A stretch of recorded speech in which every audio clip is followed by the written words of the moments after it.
Hello and welcome to ChristyCoromandel.com. In today's video I want to introduce you to the Stampin' Up! Aqua Painters. Now when you purchase them, they'll come in a packet like this of two. So you will notice that you'll find that there's two aqua painters in your packages. There's one that has a clear top and one that has a blue top. Now what aqua painters are they're brushes that actually have barrels that hold water, so you don't need to have additional messy water containers hanging around that have the potential of spillage into your craft space. What's great about these is that the water is contained into the brush, and while these look very similar, you can tell by the colour of the lids that you just pull these off, that you can actually see that you see two different size brushes. So you'll have one smaller brush which is about 12mm size that has the clear cap, and then you have one large brush that's 15mm wide that has the blue cap. Your aqua painters can be used for colouring mediums to pull and blend colours in. So you can use them with stamping pads or your ink refills to use and to pull the colour around. You're also going to get the best results if you use these working on watercolour paper, because they do release water just like any other watercolouring technique. But if you try and use this on regular cardstock and not on watercolour paper, you'll find that your cardstock could peel or warp if you're using it. So you really want to make sure that you're using this with watercolour paper. So let me show you how to add water to your aqua painter. So you'll notice here on the side here that there is a fill line or max fill line. So what you want to do is you just want to screw the cap from the base, and you'll see you've got two parts here. So you've got the brush at the top here and you've got your water barrel.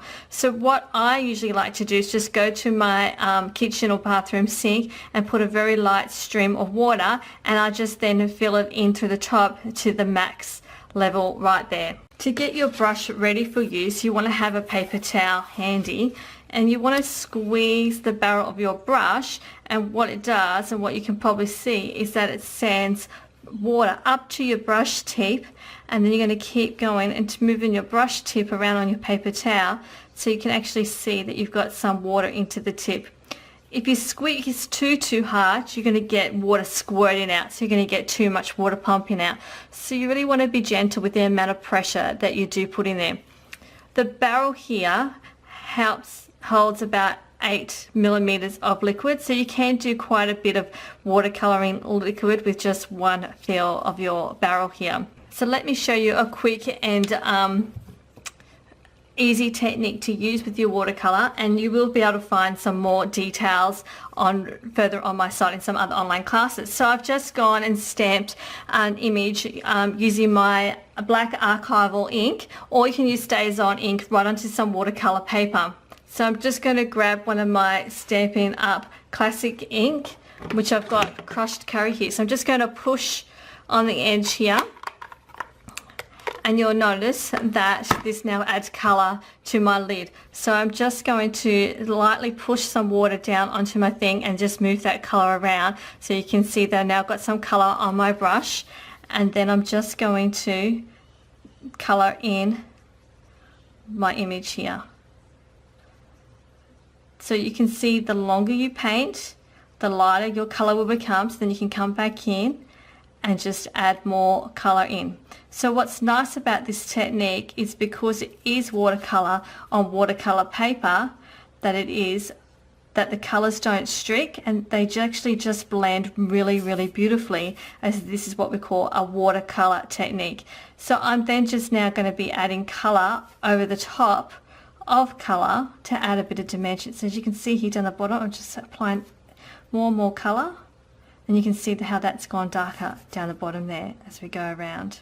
Now to clean your aqua painter, you just grab a piece of paper towel, and you want to squeeze lightly as you just run that tip onto your paper towel, and when it runs clear, you've cleaned your entire brush.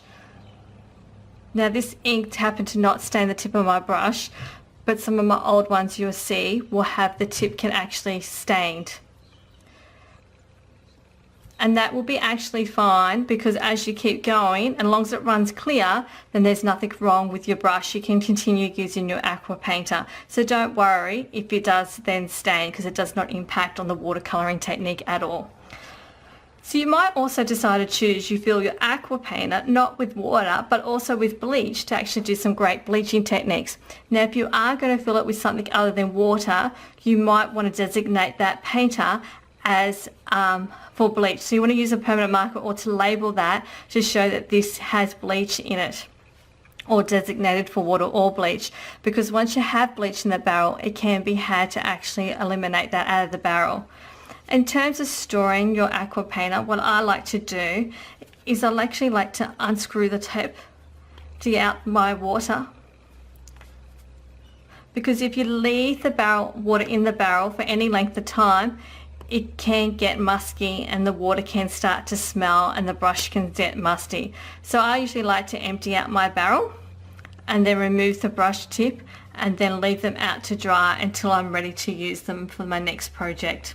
If however I am using my barrel for bleach, I'm going to leave that bleach inside the actual barrel, and because bleach isn't a recommended use for your painter, I really can't guarantee the life of your aqua painter and how much of the bleach will eventually impact the product itself. You absolutely do not want to put any acrylic paint or anything else into your barrel, because that will actually ruin your aqua painter.